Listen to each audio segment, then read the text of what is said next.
Vamos terminar Schopenhauer, esse livro aqui que chama Arte de Conhecer a Si Mesmo. Vou fazer um breve relato aqui do que a gente falou na semana passada. Nós agora estamos trabalhando com livros, com textos, com aquelas pessoas que conseguiram ler esse livro. Eu vi muita gente mandando mensagem aqui, que leu o livro grifado, muito legal. Quem não teve condições de comprar, não teve tempo, enfim, a gente vai pegando trechos desse livro do Schopenhauer, da metade em diante, para entender esse conceito do conhecer a si mesmo. Então, só para a gente retomar um pouquinho aqui, Schopenhauer ele é chamado um dos filósofos do martelo, das desconstruções, né? Ele tenta quebrar algumas narrativas que levam o ser humano à ingenuidade. E ele quer buscar um pensamento filosófico crítico, iluminador, ajudar o homem a ter a percepção do que ele está fazendo no mundo, qual é o seu papel. Hoje é finados, né?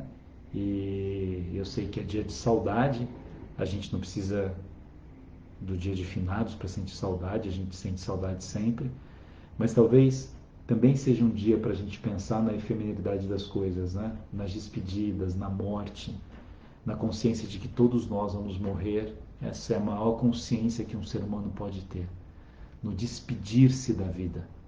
Primeiro a gente sofre porque nós nos despedimos de pessoas que nós amamos, nós nos despedimos de pessoas que faziam parte da nossa vida e que completavam os nossos dias, né? Que davam significado à nossa vida também. Depois a gente vai se aproximando, alguns morrem de maneira inesperada, outros vão percebendo quando a morte vai se aproximando, mas é uma consciência da finitude que, em Schopenhauer, nos ajuda a fazer uma grande interrogação, né? O que nós estamos fazendo aqui? Como é que eu vou olhar para mim mesmo e tentar descobrir o que eu estou fazendo aqui? Nesse mundo tão rápido. É interessante que às vezes a gente acha que as coisas demoram para acontecer, né? Quando a gente está ansioso por alguma coisa, a gente está esperando, não vejo a hora de acabar essa pandemia, não vejo a hora de chegar o ano que vem, ou quando eu tenho 15 anos, quero fazer 16 anos, ou quando eu quero fazer 18 anos, ou que há coisas que parece que demoram, ou quando eu passei por uma cirurgia, eu quero ficar bom logo. E há outros momentos na nossa vida em que a gente olha para o tempo e fica meio estarrecido de ver a velocidade com que o tempo passa. Né? De repente o tempo se esvai, né? Como se ele fosse escapulindo das nossas mãos e eu não pudesse segurar aquele tempo que para mim é tão importante, que é tão essencial. A percepção do tempo é algo fundamental na compreensão humana para saber o que nós estamos fazendo aqui. Nós terminamos aqui no item 19 de Schopenhauer, né? Quem não viu, tá aí, tem no Face, no YouTube, no Insta, acompanha com a gente hoje, depois você pega o início desse livro. Esse livro chama Arte de Conhecer a Si Mesmo. É um livro que Schopenhauer escreveu durante 20 anos, foi publicado depois da morte dele, e eram anotações que ele fazia, eram reflexões dele com ele mesmo. O livro mais profundo de Schopenhauer não é esse, é O Mundo como Vontade e Representação. É um livro maravilhoso, é um pouco mais difícil, eu uso mais com alunos meus de pós-graduação, mas é fascinante como é que ele analisa a representação que é e a vontade no mundo. Mas esse livro atende muito o propósito do nosso curso aqui às segundas-feiras, que é trazer uma filosofia para que a gente possa viver um pouco melhor nos nossos cotidianos. No 19 ele diz assim: o que sempre em toda parte me surpreendeu na vida real é que até a idade avançada nunca consegui formar uma noção razoável da pequenez e da miséria do ser humano. A gente já falou isso, a gente vai continuar usando esse termo.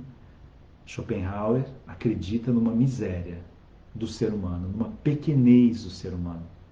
Por quê? Ele tem uma dimensão pessimista do ser humano, ele não confia no ser humano, ele acha que o ser humano se perdeu por alguma razão. Cada um está mais preocupado consigo mesmo do que com o outro, do que com a humanidade. As pessoas são egóicas, as pessoas são ambiciosas, as pessoas elas vão se entristecendo a si mesmas e ficam atormentadas, e por isso elas atormentam as outras pessoas. Aliás, eu já escrevi sobre isso. Eu convivi com muita gente atormentado, assim, gente que atormenta pessoas, com gente perversa. E eu posso garantir isso, eu nunca vi um perverso feliz. Nunca. Nunca vi. Alguém que trama a maldade do outro, alguém que tem uma astúcia, que não é inteligência. Tramar o mal do outro, mesmo que dê certo naquele momento, não é prova de inteligência, é prova de astúcia, de ardilosidade. A inteligência é uma coisa muito mais iluminadora do que isso, né? Você se destrói querendo destruir o outro, né? É a pessoa que pega pedra na mão para jogar em alguém, que sangra as próprias mãos e não percebe, porque quer destruir o outro. Na 20 ele diz assim: em todos os tempos existiu nas nações civilizadas uma espécie de monge natural. Pessoas que, conscientes de suas faculdades espirituais sobressalentes, antepuseram a formação e o cultivo de tais faculdades a qualquer outro bem, e assim levaram uma vida contemplativa e espiritual, cujos frutos se tornaram depois patrimônio de humanidade. Em conformidade com isso, renunciaram à riqueza, à posse, à aparência mundana, a ter uma família própria. Olha que interessante. Ele é ateu, Schopenhauer, né, não descreve nenhum processo religioso, porque ele achava que a religião ela dava continuidade à hipocrisia, embora ele, como Nietzsche, valorizasse muito a figura de Jesus Cristo, tinha fascínio por Jesus Cristo, por ser um iluminador, ele dizia que o que os religiosos faziam com a religião não tinha nada a ver com aquilo que Cristo, por exemplo, havia ensinado. Mas ele vai beber um pouquinho da Índia, ele vai contemplar um pouco os monges, né, os budistas, os hindus, os eremitas e também os santos. Tem um livro muito interessante que a gente vai estudar também, que é escrito por Nietzsche, falando de Schopenhauer como educador. E ele usa um conceito de que para Schopenhauer nós deveríamos ser filósofos, artistas e santos. Eu deveria ter uma dimensão filosófica dentro de mim, uma artística e uma de santidade. E a santidade estava ligado a essa capacidade que eu tenho de deixar as coisas do mundo, de comungar com o sagrado. Olha que interessante, né? Embora os livros comecem dizendo assim, mas ele é ateu. Eu não sei se ateu é bem a palavra que significa o que era o pensamento de Schopenhauer, porque ele tinha uma dimensão profunda do sagrado. Só que ele queria se desvincular daquilo que ele achava que pelas religiões se perpetuava o preconceito. Lembra a família escolhendo com quem você vai casar? Uma família rica não quer que você case com uma família pobre, porque na igreja que nós participamos, na isso. Então, como é que religião, que deveria ser uma coisa iluminadora, é algo que leva as pessoas ao preconceito, à mesquinhez, à arrogância? Mas ele valoriza profundamente esse conceito de quem é santo, de quem é entregue a uma vida contemplativa, para a partir da vida contemplativa conhecer melhor o mundo. O melhor libertador da alma é o que para sempre rompeu as correntes que oprimiam o coração. Schopenhauer vai falar contra o casamento, a gente vai ver isso mais para frente, né? Vamos ver por que ele não se casou, ele ficou meio decepcionado com a mãe dele, né? Uma história de infelicidade, o pai morre, a mãe não cuida do pai, a mãe arruma um outro, não cuida dele, então ele olhava com muita desconfiança o casamento e com muita desconfiança os exageros do amor. Ele achava que era preciso eu buscar na minha vontade algo que me bastasse a mim mesmo. Eu estou sempre em busca de uma outra metade, eu estou sempre em busca de alguém. E eu acabo desperdiçando, né, um rio de possibilidades que há dentro de mim. Não é uma visão egóica, é uma visão de completude, é uma busca de completude. Como é que eu posso buscar essa completude e por meio dessa completude eu não ficar dependendo do outro? Ele vai usar Goethe, ele lê muito Goethe, né, como Nietzsche também. Ele fala em Goethe, né, temos que nos acostumar a ouvir tudo, até aquilo que mais poderia nos enfurecer, de maneira bastante serena, e com isso ponderar os absurdos do interlocutor e de suas opiniões, sempre evitando qualquer conflito. Ó, ele está buscando aqui a serenidade. A paixão, a vontade de ganhar do outro, de ganhar o debate do outro, de ganhar a conversa do outro, de ser mais importante do que o outro, ela às vezes me faz muito mal, porque eu desperdiço uma virtude que para ele é essencial, que é a serenidade.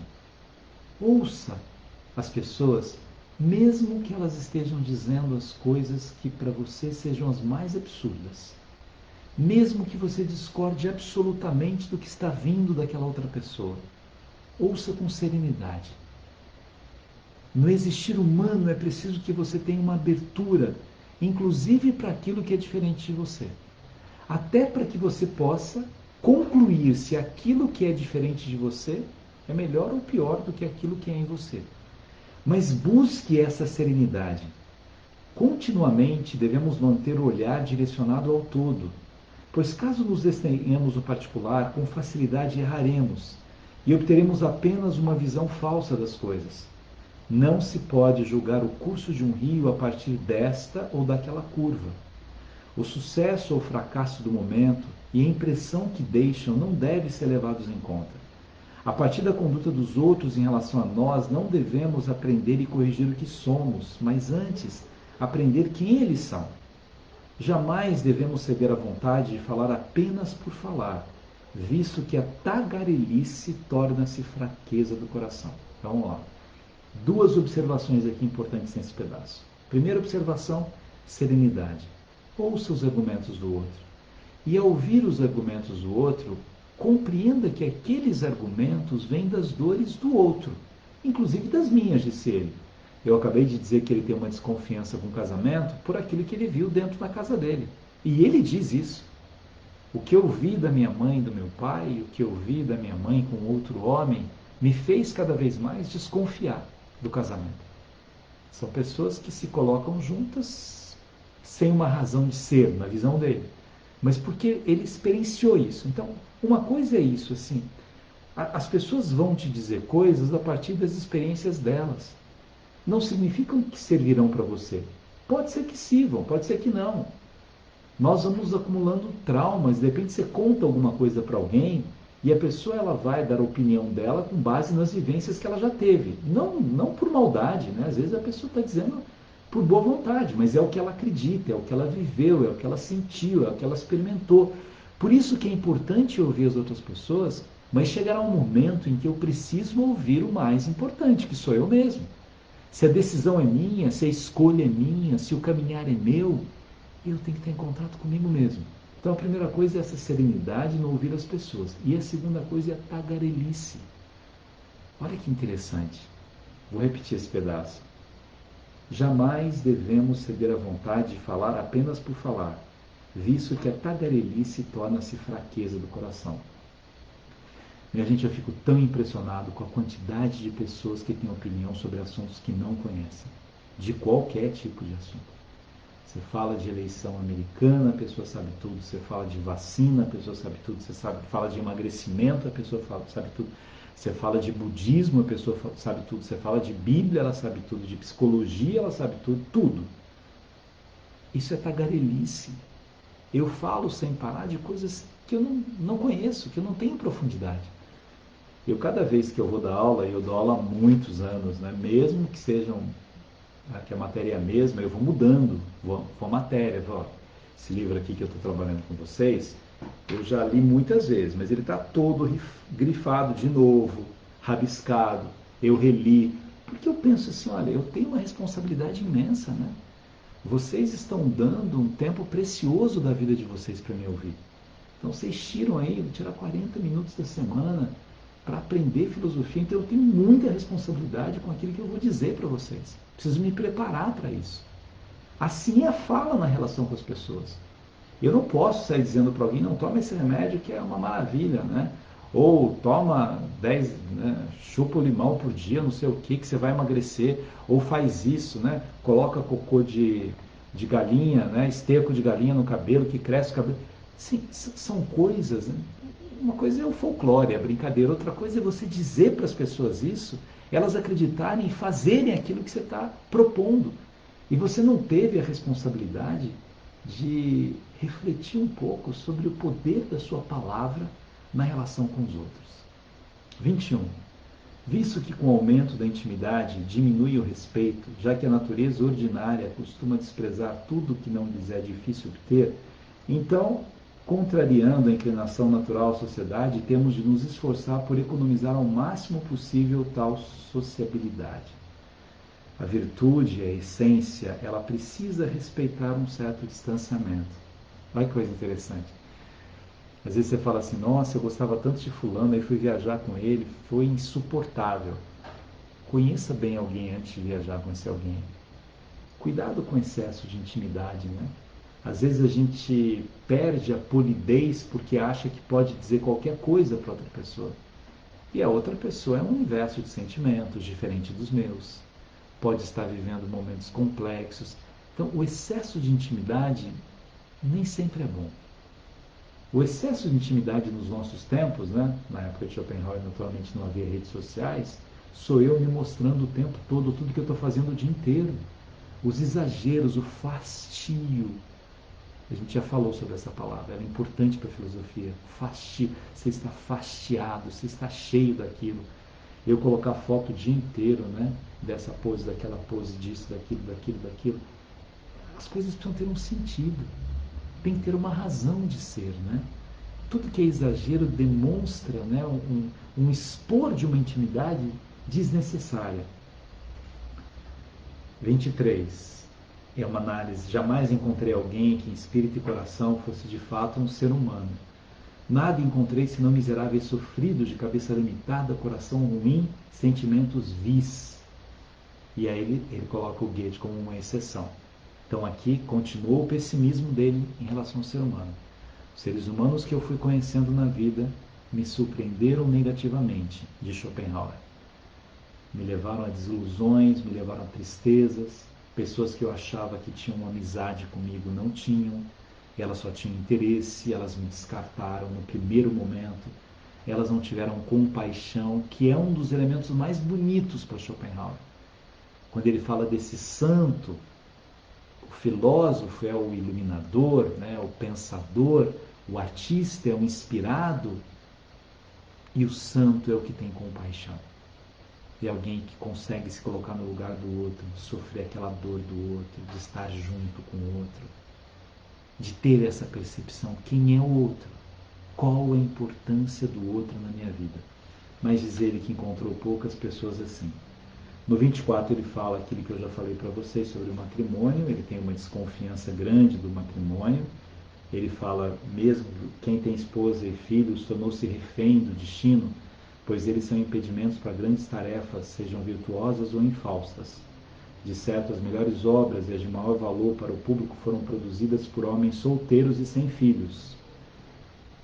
Ele usa o exemplo de Jesus, de grandes homens, né, que não tiveram filhos, ele não teve filhos, né? Mas aqui está muito ligado, como eu disse para vocês, ele fala do Descartes, que ficou solteiro, do Leibniz, do Malebranche, do Spinoza, do Kant, né? Mostrando que todos eles se despreocuparam, né, em deixar uma prole, não tiveram essa visão, como é que eu faço se eu não perpetuar a minha... que tiveram esse desprendimento de ter um outro processo de elevação. Ele fala uma coisa engraçada aqui, de que depois dos 40 anos, né, só com muita ausência de pensamento, alguém optaria por se casar e ter filhos, na visão dele, né? Sina de solteiro, paz, abundância, bem, aí são vários itens que ele vai falando sobre isso, mas isso aqui está muito ligado à vida dele especificamente, por isso que eu estou passando mais rapidamente, né? Vamos lá para o 28. A natureza fez mais do que o necessário para isolar o meu coração, na medida em que o dotou da desconfiança, excitação, veemência e orgulho numa proporção quase inconciliável com a mente serena do filósofo. Do meu pai, herdei uma ansiedade que eu mesmo abomino e procuro combater com todo o empenho de minha força de vontade. A gente já falou algumas vezes aqui desses 3 males dos nossos tempos, né? Dessas 3 dificuldades, dessas doenças de alma, que são a depressão, o estresse e a ansiedade. Ele já falava aqui da ansiedade. E ele dizia que ele tinha muita vontade, ele tem muita vontade de amadurecer, minimizando essa ansiedade. Ansiedade que eu tenho quando eu quero alguém, ansiedade que eu tenho de algum projeto que eu fiz e que eu quero a resposta, ansiedade que eu tenho de que alguém me responda alguma coisa, ansiedade que eu tenho de passar num concurso, ansiedade que eu tenho de comprar uma casa, ansiedade, ansiedade. Ele diz assim, eu me lembro da minha primeira ansiedade aos 6 anos de idade. Quando eu tinha 6 anos, certa noite, meus pais, ao retornarem de um passeio, encontraram-me no mais completo desespero, porque subitamente imaginei ter sido abandonado por eles para sempre. Quando jovem, eu era atormentado por doenças imaginárias, por duelos imaginários. Durante anos de estudo em Berlim, considerei-me inválido por um bom tempo. Na eclosão da guerra de 1813, fui perseguido pelo medo de ser obrigado a prestar um serviço militar. Depois, fugi de Nápoles com pavor da varíola, a época da varíola. Fugi de Berlim por causa da cólera, sempre em pânico. Mesmo sem haver nenhum motivo especial, trazia em mim uma contínua e íntima preocupação que me levava a ver e procurar perigos onde não havia. Vocês já passaram por isso?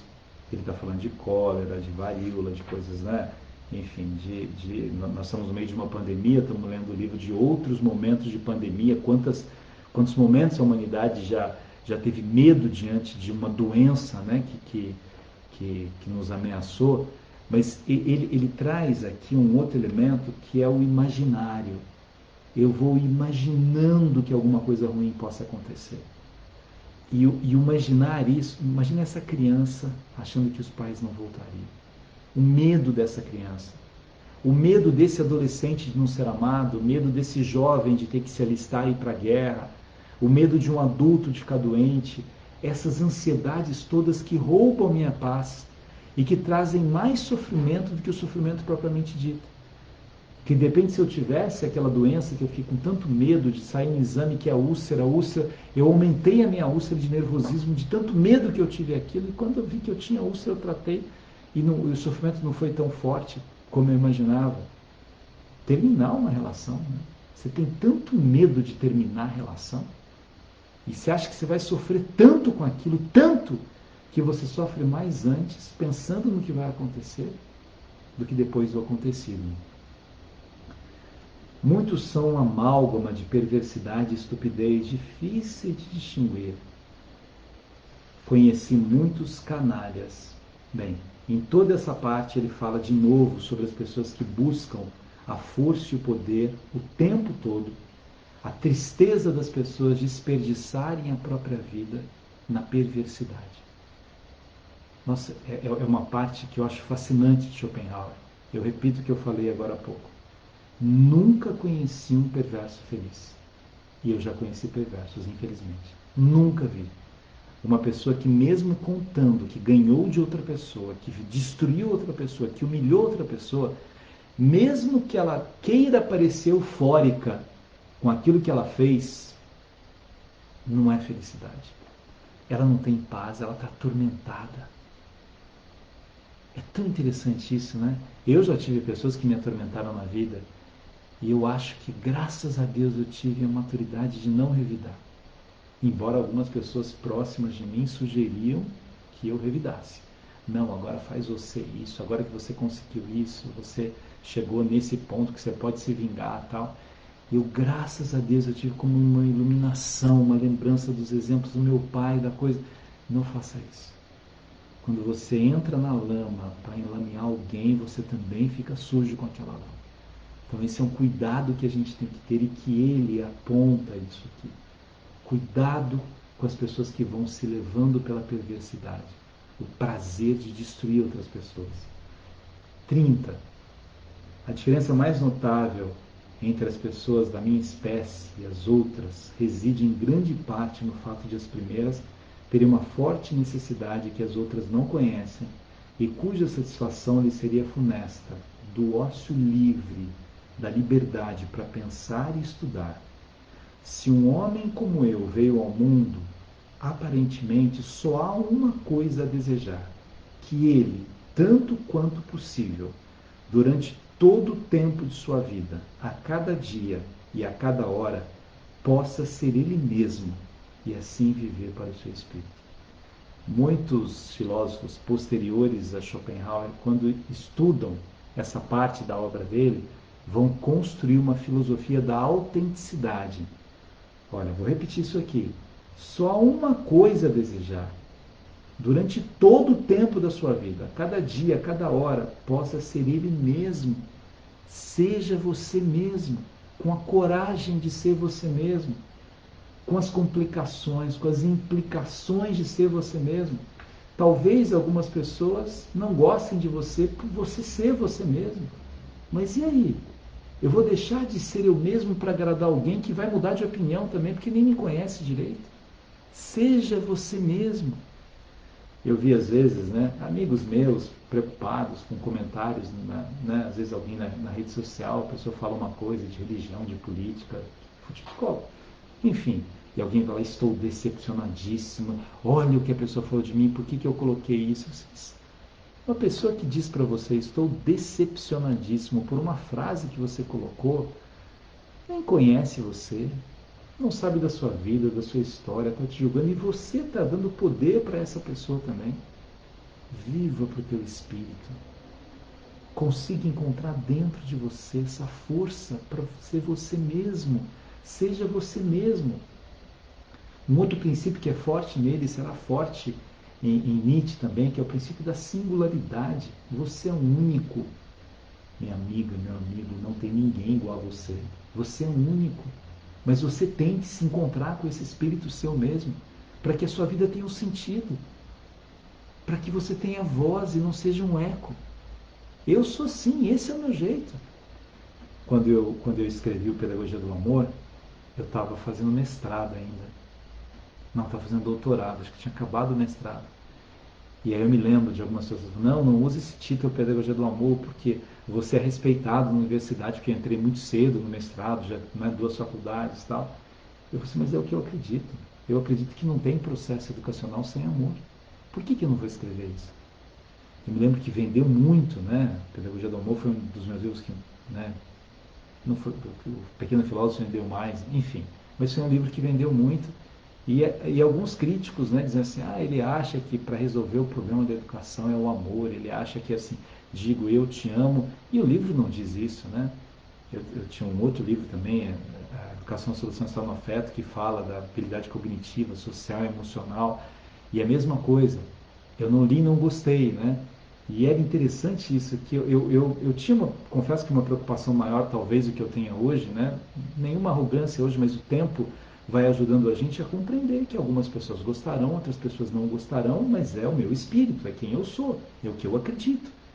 Eu vou deixar de falar de amor porque algumas pessoas acham que falar de amor não é muito científico, não é muito intelectual, ou eu vou continuar dizendo aquilo que eu acredito, fazendo aquilo que eu acredito, não que eu não possa mudar de ideia, que outras pessoas não me ensinem, mas é o que eu acredito, é a crença que eu tenho, é o meu espírito. Não, é melhor você colocar um espírito que agrade as pessoas. Não, é melhor ser quem eu sou, porque eu sou único, irrepetível. E assim cada um precisa encontrar o seu jeito de estar no mundo, de ser no mundo.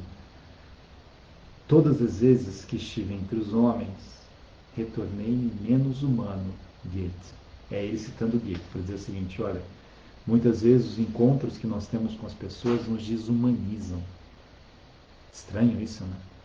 Schopenhauer é um pensador que defende muito a relação com os animais, e como Rousseau também, ele acha que a sensibilidade vem dessa dimensão dos animais, do homem com o animal, e ele preferia às vezes muito mais estar com o animal, com seu cachorro, do que com pessoas. Ele diz, meu cachorro não vai me trair, meu cachorro não me ama por interesse, meu cachorro não vai mentir a meu respeito, não vai inventar uma história, ele está aqui, ó. Ele quer amor, não tem cobranças. Vamos aqui pro... Estou indo mais rápido um pouquinho, que eu quero pegar uns poemas com vocês hoje também. Para ser amado pelos homens, ter-se-ia que ser igual a eles. O que os mantém unidos é a sua ordinariedade, miudeza, superficialidade, raquitismo espiritual e mesquinharia. Não farei isso. Eu não vou me apequenar para ser amado pelos homens. Está dizendo ele. Não farei isso. Farei aquilo que me compete no meu existir e que eu compreenda que aquilo pode significar uma melhoria do mundo do qual eu faço parte. Não vou me apequenar para ser querido pelas pessoas, está dizendo ele. Não vou me transformar numa pessoa mesquinha por causa disso. Então vem algumas pessoas que começam a contar piadas sobre outras pessoas e para fazer parte daquele grupo eu conto piada também e eu ridicularizo outras pessoas e eu deixo de lado uma dimensão moral. Não farei isso. Não vou me apequenar. No livro que o Nietzsche fala sobre ele, o Nietzsche usa uma expressão, né? Por que você quer tanto a aprovação do seu vizinho? Por que você não olha para dentro de você mesmo, né? E se pergunta. Veja, eu quero insistir com uma coisa aqui para vocês. Tudo isso que ele fala do meu espírito, do contato comigo mesmo, não tem uma dimensão narcísica, egóica. Tem uma dimensão de compreensão do meu estar no mundo. Uma pergunta que eu deveria fazer. O que eu vim fazer no mundo? Eu preciso dessa pergunta de Schopenhauer. Por que eu estou aqui? O que eu vim fazer no mundo? Isso muda tudo no meu existir.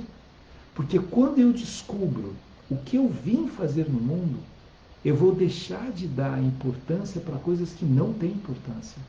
E vou abraçar coisas que são importantes. E eu vou conversar comigo mesmo. Para entender por que eu estou me distraindo. Distração é uma palavra importante na obra dele. Eu me distraio com luxo, eu me distraio com honras, eu me distraio com riquezas, eu me distraio com a vaidade e eu me perco de mim mesmo. Como é que eu me reencontro depois? Depois no 35, no 36, ele volta a falar da maldade, da perfídia, de todos aqueles elementos que nós precisamos vencer para nos encontrar conosco mesmos. Então, esse é o livro, A Arte de Conhecer a Si Mesmo. Nós vamos voltar a falar de Schopenhauer. Na próxima semana a gente vai falar sobre a encíclica do Papa, a nova encíclica sobre a fraternidade universal do Papa. Então mas depois a gente vai ver um livro do Nietzsche sobre o Schopenhauer. Eu queria pegar com vocês, tem um poeta que ele gostava muito, que Nietzsche gostava muito, que chama-se Lord Byron. Eu queria pegar alguns poemas do Lord Byron, porque tem a ver com isso aqui que a gente está falando de Schopenhauer. Ele diz o seguinte: sabemos tão pouco do que estamos a fazer neste mundo que eu me pergunto a mim próprio se a própria dúvida não está em dúvida.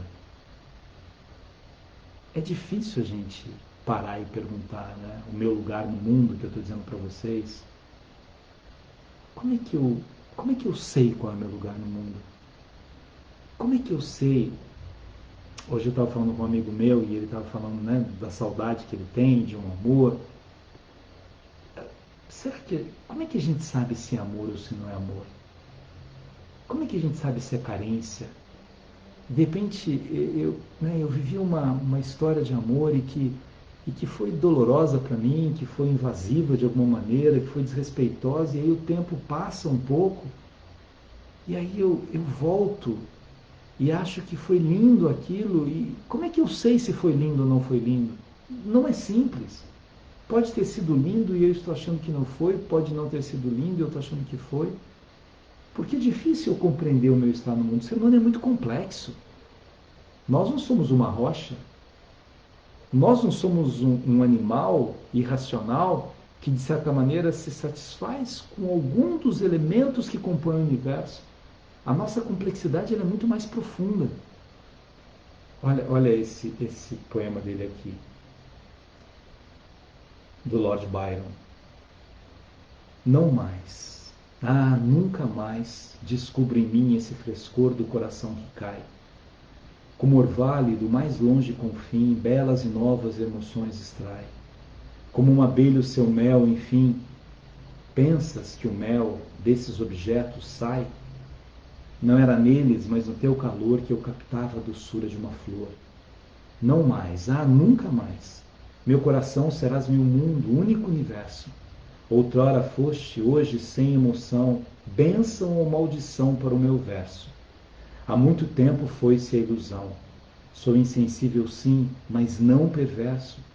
Em teu lugar só tenho julgamento, embora não encontre alojamento. Os meus dias de amor já longe estão, donzela, esposa, viúva, ainda menos, já não me fazem perder a razão. Em suma, fujo dos dias a menos. As almas gêmeas são uma ilusão. Os goles de clarete são pequenos. Assim, para quem veio da nobreza, só me resta apelar para a avareza. Não é lindo isso? Tem uma dimensão do pessimismo de um lado e de um outro lado do encontrar-se consigo mesmo. Tem um outro amigo meu, está com 80 anos, e aí ele falou de um artigo que eu escrevi há um pouco tempo, uma crônica, de um homem de 80 e poucos anos que, né, encontra uma mulher e convida para viverem juntos, e o amor que reapareceu, tal, tal. Aí ele falou, ainda não deu para escrever essa crônica. Eu falei, escreve uma crônica também, dizendo que chega um momento da vida que, de repente, a gente se encontra com a gente mesmo e se dá por satisfeito. Vamos mais um aqui. Vocês estão dizendo que é lindo mesmo. Olha, e tem na internet, coloquem Lord Byron e leiam os poemas dele, que são poemas de pessimismo, de um lado, mas daqui a pouco eu explico esse pessimismo. Não é bem um pessimismo, é uma percepção da importância do sofrimento na nossa vida, que é o que Schopenhauer quer explicar. O sofrer não é uma coisa ruim. O sofrer é algo profundo, né? Que lugar que eu estou no mundo, quando eu sofro, é mais fácil de eu encontrar esse lugar. Não vivo por mim mesmo. Só sou um elo do que me cerca. Mas se a altura das montanhas enleva-me, o zum-zum das cidades humanas me tortura. A criação só errou na criatura, presa à carne onde paro, relutante, buscando libertar da minha alma pura, mesclar-me ao céu, aos montes, ao odeante, plano do oceano, as estrelas, e ir adiante. O mundo eu não amei, nem ele a mim. Não bajulei seu ar vicioso, nem dobrei aos seus idólatras o joelho do sim. Meu rosto não abriu risos ao rei, nem repetiu ecos. A turba, eu sei, não me inclui entre os seus. Vivi ao lado deles, porém, sem ser da sua grei. E a mortalha da sua mente atado estaria se não me houvesse precatado. Um mundo eu não amei, nem ele a mim. Bons inimigos, vamos sem rancor. Não as achei, mas creio que há, enfim, palavras que são coisas. Vi a cor da esperança e cheguei mesmo a supor virtudes, sem perjúrio ou falsidade. Nos prantos os demais vislumbro dor, em dois ou três, e penso de verdade que o bem pode existir, e assim felicidade. Então vocês podem ler Schopenhauer e Byron.